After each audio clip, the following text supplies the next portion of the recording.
Manipurgi akoibda mafam kayada ban tawduna hojik irangse yam kanna kankhalayi aduga aying asagi pai aying asadu ngatang lerga irang yam kankhalayi hojik koi irangi specialist Dr. Singh Phuga ta irang yam kankhalayi kedawsi moina labi ban tawni akoina net ban tawni aying khangdaba ma noi hanadi sum thingamnina khange ko yano bachangapani ai khangdeba net se thingaga kamaina no ba kanari se net ben toksalani dana odi kawada thokpase singjamai da urui kawa singjamai nang ne kawada thokpase naurim thongda urui doineba irang arnem thani ba ai net se thaning bagi mayaina ko mi singse net se yahanning bagi net yahanning bagi mayaina irang loi tok doineba lambi da lepam baga se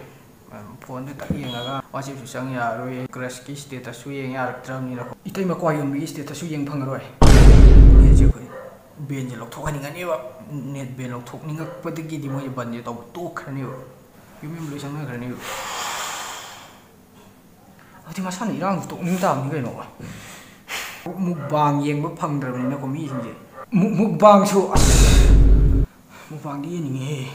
ko rang ko saw na ra ga ko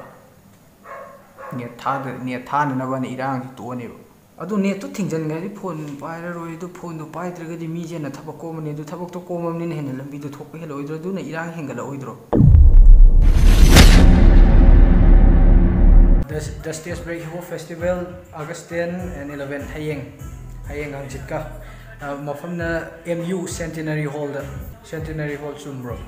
la ju give a fuck about you Stage Break 2019 ye competition category da ko breaking 1 versus 1 breaking 3 versus 3 hip hop dance battle beatbox yaw ko competition and battle registration fee na ungna hayeng tang 10 gi di nungthin pung amadagi duga tang 13 Sunday dana ayuk pung 13 dagi special guest sing jema palum dagi am ko B-boy Octopus Charlie Frost Charlie anu entry fee na lupa 100 ni ko